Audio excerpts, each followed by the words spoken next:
Right,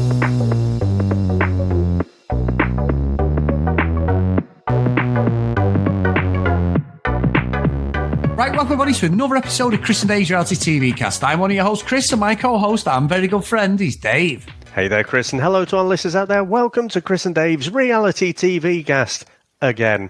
We are covering Married at First Sight Australia, Season 10, Episode 3.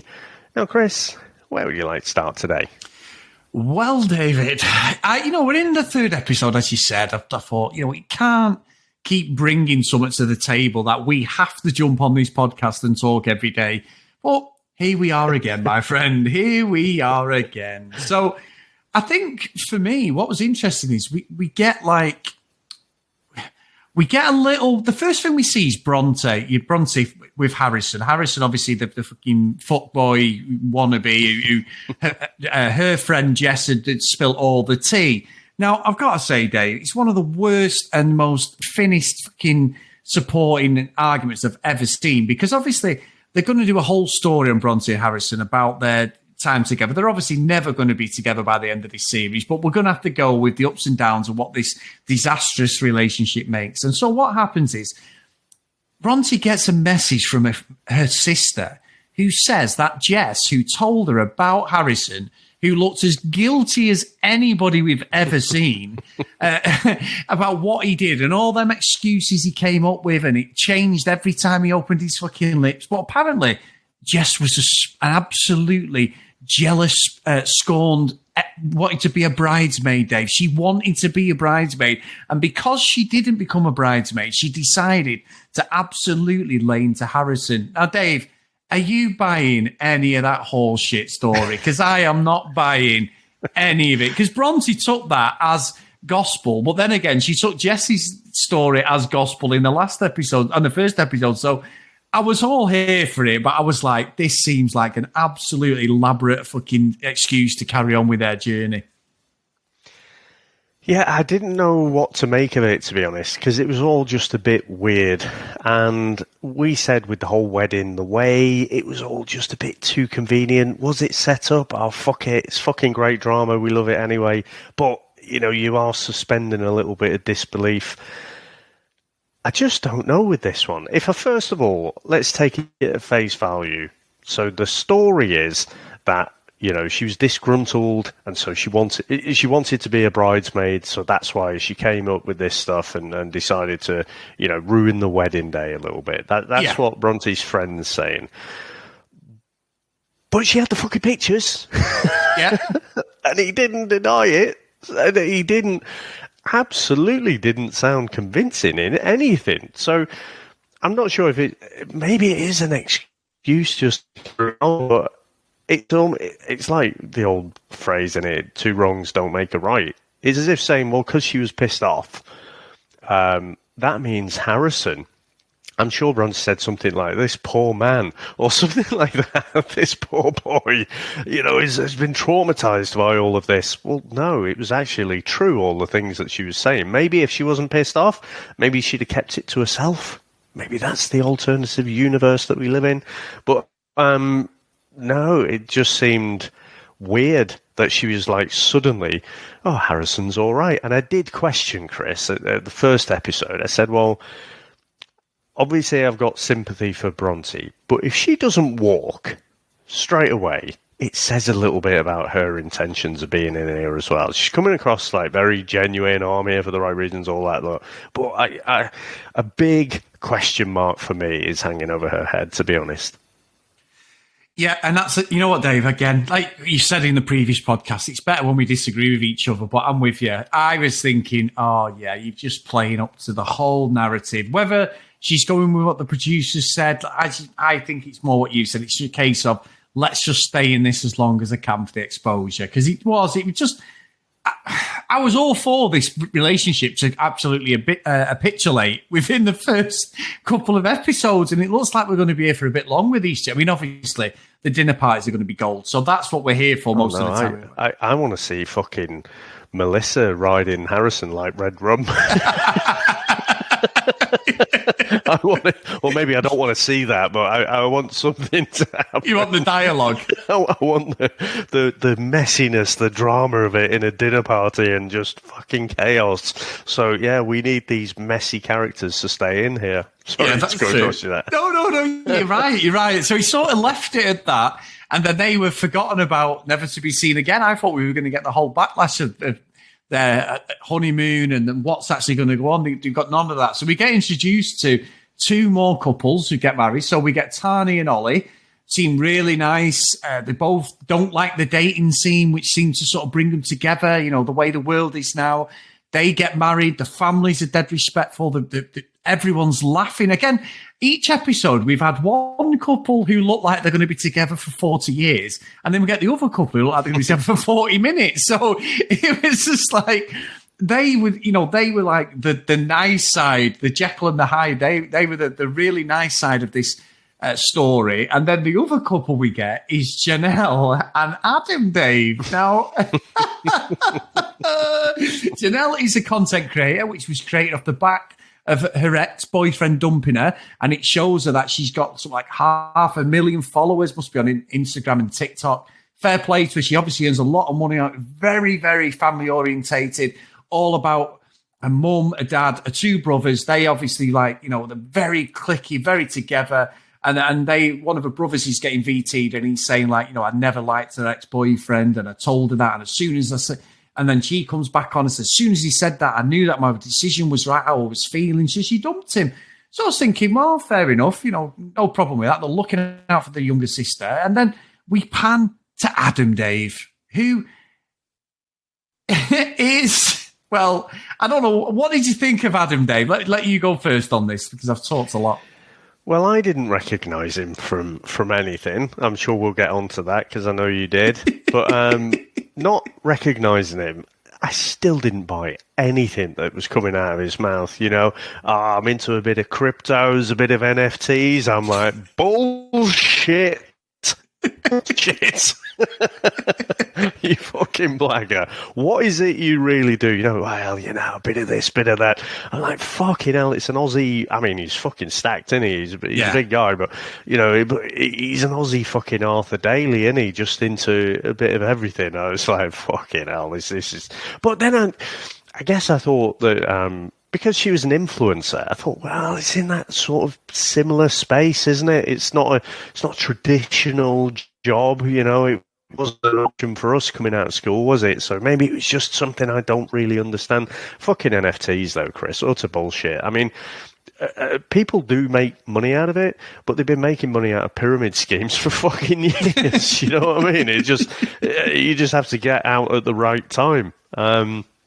So, yeah, I just thought he was full of shit, to be honest, straight off the bat. Well, you are not wrong, David. And I will say that we were watching this, me and Sam, and it was actually Sam who originally... He came on and I thought, he looks familiar, but he didn't really register. And Sam went, we've seen him on somewhere else before. And I was like, you know what? I was going to say that. And then Sam's like, you better say on the podcast that I recognised him. And I was like, yeah. So it was Sam first. But I had a look online then, put his name in, had a look online. And yes, he's been on First Dates. He's been on Come Dine With Me, Dave, which is a cracker. He's been on a dating show with a girl off Towie. And he lived in the UK. He's lived in the UK for officially 6 years, but his actual credits on some of these reality TV shows in the UK go back to 2011. So he's obviously got an affiliation with the UK, which we do find out in the episode that his business and that is to do with one of his friends in the UK. So he's been here for 6 years in the UK officially. I call bullshit on this. I call that he's gone home to Australia just for this show. He's not gone back to live there. And this is purely for his profile, because exactly what you said, Dave.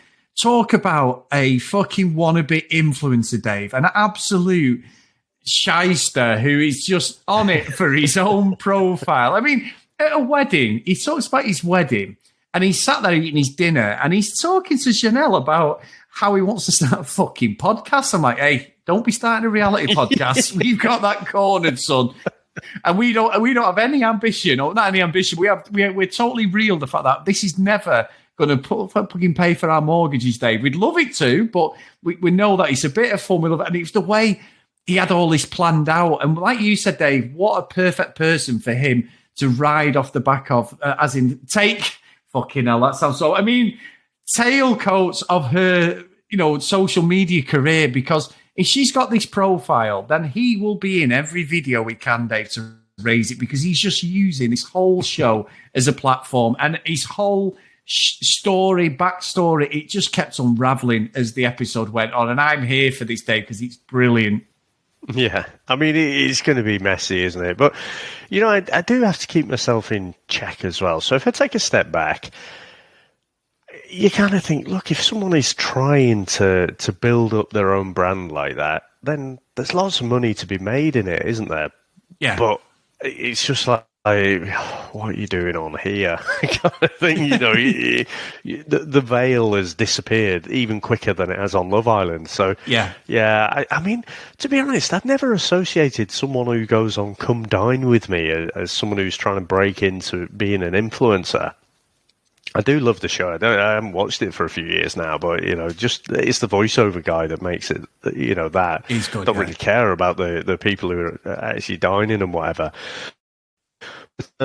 He's just going to be full of it, isn't he? And the thing is as well, what do you think about his greatest regret, Chris, and saying that in his speech, and then saying it to the brothers and whatever? Yeah, what was weird about that though, Dave, as well is.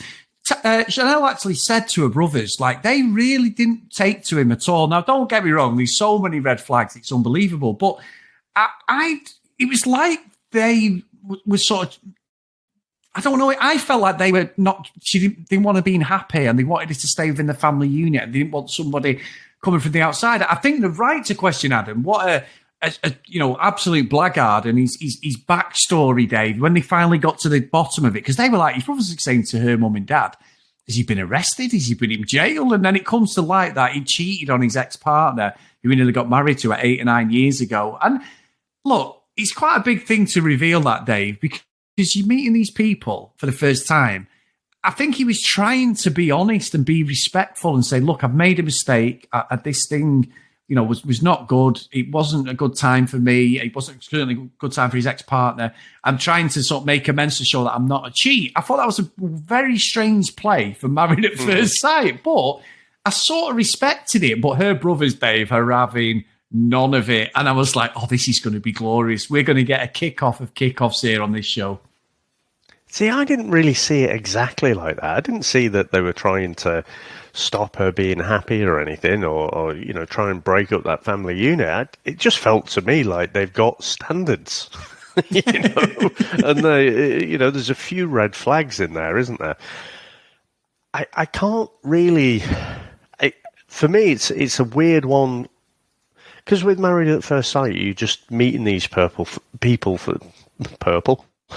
meeting these people for the first time. It's a weird thing to put on the table, like on day one. You know what I mean? And it's like having it in the speech almost invites that conversation. So I'm just not sure what is the reason for doing that, because you're going to have that conversation, or you should have that conversation, at some point within the experiment. It's just weird to have it on day one, I thought, because you're immediately casting a shadow over yourself. You say, in one respect, you should be, fair dues to him. But I just thought it was a weird play. But then, because of everything else, it's just, it feels like, to me, it's some sort of tactic. Like, is he speaking to the audience more than he's speaking to the people in the room, maybe? Is he speaking to people who know him already? It's just, it has my mind wonder, like, as to what his reasons were for that. But yeah, I don't hold out much hope for this couple, I mean, let me be devil's advocate, though. So she's asking what he does. Yeah. Bit of this, bit of that. like you say, crypto, NFTs, bullshit, basically. He said, he's all right. Do you think it's okay that she keeps pressing him on it? I think it's strange. I think it's strange for her to do that, because I think Sam did say to me, actually, when we were watching it, she said, well, it doesn't matter if you like or love that person. What does it matter how much money they earn? Yes, you might have a better lifestyle, but ultimately you want to be happy and be in love with them, don't you? So, yeah, I think you're probably right, Dave. It is a strange thing. Maybe it's because of the world she lives in, to see, like, maybe she's been, because she's earning so much money, that's just the way she is now. She sort of thinks, well, I want somebody who earns the same amount of money as me. I don't know. It's a good question. I can't really say one way or the other whether I thought it was strange or not, but I think you're onto something with that slightly, yeah? Well, I think because the way a previous relationship had ended, and she felt like she was having to push him along and stuff, that's probably more at play. But I don't know. I think the practicalities of it, we saw this in the previous season of Maths, didn't we? With two people's names who I can't remember, but I mean, she ended up being horrible, but she was very kind of stuck up. Ended up with the Bros lookalike guy off the show. Yeah. What's her name? But I know what you mean. Yeah. If you love someone, yes, but if you're completely mismatched, in terms of your life ambitions and life goals or anything, I think that is a deeper problem. It's not about how much you earn, by the way. It's not what actually hits your bank account each month. More about just your life goals and where are you, and where are you right now is a bit of a sign as to what you've come from. So if you're in your late 20s, well, what have you been doing since you left school, kind of thing? Where are you now? And that's an indicator for where you want to go in the future. So I think it is a little bit more complicated, but I just feel like she was pressing him a bit too much. So I could kind of get him being a bit annoyed, but then, like I say, maybe because of the way her previous relationship had kind of broken up, maybe that's why she feels like this is really important to her. Yeah, possibly. Right? 'Cause if that happens, you grow, don't you? And plus, you put up the barriers, Dave. If you've been hurt by somebody like that, you're straight away going to make sure that they're not going to do the same thing to you, are you? So you're going to ask different questions. You're going to act differently, because you don't want to. You look back and you reflect, don't you? And you think, right, well, I'm not going to be putting myself in that situation. So this is why. You find that with people who've been cheated on, they end up treating the person they get with next like completely suspicious, because they never. Most people are caught off guard when someone cheats. So it's a common thing. That's not that rocket science, but I know plenty of people done that. Go on. So I'll give you an example, right? This is less sort of directly me, but I started talking to someone. It's a good few years ago now, but and one of the early questions were, "Have you ever killed anyone?" to which, ho ho ho, good one. No, I haven't killed anyone.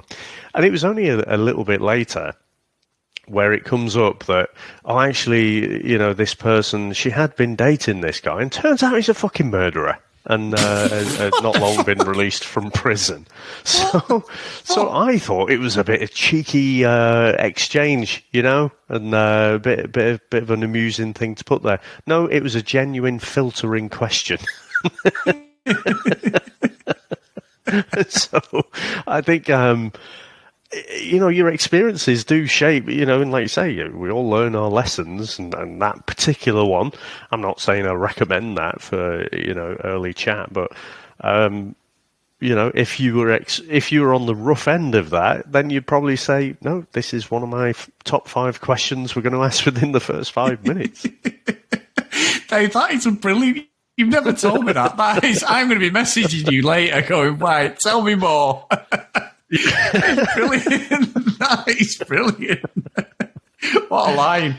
But yes, I mean, we'll see as we go into the last episode of the week as well, Dave, what happens if we get any more. We may not. We've got another couple of couples to go, and the first week is just cementing all the couples down, and then we move on to living together, dinner dates and all the fallout, and everyone becomes friends, don't they, and everything. So let's see how that works. So yeah, it's been a great few days, though, Dave. I mean, hell of a schedule for us both. Love Island and Maths, I've got to say, really has. Killer, you know, yeah, it's a killer. We love it though, don't we? So I get that, and obviously everyone listening loves it as well. But we've not had many emails. We haven't had any emails yet about Maths. So any of you guys out there, send us your emails. What you thinking? Are we wrong on some of this? We've been called out on the Love Island stuff this last couple of days, and it's great that we can talk about that. No, it's true though, isn't it? It's I love it when someone not necessarily doesn't agree in thinking, but when they actually say, no, I saw it like this, because then I always think, am I watching it wrong? You know what I mean? Jo in the last episode for Love Island, Dave, I think she's a better presenter than me and you, the way she was seeing it last time. You totally analysed it correctly. So yeah, really, really good stuff, mate. Yeah, absolutely. I think just because it's first week, you're just getting to know everyone as well. I'm sure as things start to flare up and emotions run a bit higher, we'll get some letters, as you say, or emails, as the rest of the world says. Oh yeah, them as well. The thing I'd say though, Chris, we didn't really touch too much on Tanny and Ollie, but you know, again, I'm really hopeful for this couple. I hope they don't crush my dreams, but you know, I could appreciate where they were both coming from. So, you know, they don't like the whole internet dating thing. And, you know, so this seems like a better alternative to that. And it's something I've wondered about, you know, in particular for like our kids and stuff, like how they meet someone. And, you know, I remember like back in the days, Chris, when I was married at the time, but there was a lad in the office. And, you know, he's in lunchtime, he's on Tinder, like, and I was saying, oh, go on, sure, I keep hearing about this Tinder thing. Show me what it is. He says, well, you know, it just comes up on your phone, and then you swipe this way if you like someone, you swipe that way if you don't like them. Chris, my mind was blown. It's like, you what? So, you know, in the early years of my dating life, when I'm fucking clumsily stumbling around the nightclub, like, you know, fucking awkwardly trying to spark up conversations where there was this, and you just say straight away if you like each other. Fucking hell, this is amazing. But, you know, fast forward a few years from that, and then, you know, actually trying it out on there, it's a fucking nightmare. It's not good at all. And, you know, I don't know. It might work for some people, but, you know, maybe it's a young person's game. I'm not sure, but I just worry about the kind of disposable nature of it. You know, for when my kids grow up a bit, and I wouldn't like them to be dating that way, because I don't see many examples where it works really well. That's so good, Dave. You know what? I've never even seen it myself, so I can't. Revelations on this one about yeah. So big ones, Dave. But even respect. I know the concept of what Tinder is, but I've never seen it. Obviously, and I haven't. But that is just I'm more worried about the murder thing, Dave, than anything. So we've got to talk. Seriously, got to talk off the podcast. Great stuff, mate. So have you got anything else, Dave, before we head off for our last episode of Maths this week? No, it's we've got one more, haven't we? Yes, that's what I mean. Before we head off into the last episode of the week, yeah. Oh, right, yeah. No, can't wait. I'm hopeful that, you know, this production team does not let us down generally. So I'm hoping we finish the week off with a bang. Right, everyone, if you want to email us, cdrealitycast@gmail.com. If you want to follow us on social media, @cdrealitycast. Please go to Facebook, Chris and Dave's Reality TV Cast, and join up there. I think we're hitting about 430 people at the moment, and we're trying to get to 500 by the end of this series. So please, if you can, get your friends on there, or whichever way you can. We do appreciate you guys. And thank you, as always, to Charlene for moderating the actual page on Facebook. So really good of you, Charlene. Thanks again. If you want to support us a bit more, get over to patreon.com/CD RealityCast. So today's roll call of honour is Cassie, Megan, Kate, Maggie, Kristen, Zoe, Gillian, Michelle, Keith, Helen, Brianna, Joanna, Libby, Katie, Dee Dee, Priscilla, Susan, Hennessy, Tracy, Lauren, Lucky Lily Green, and Kent Gustavs. So thank you so much for all your support, guys. So thank you so much, mate. Thank you, sir. Bye now.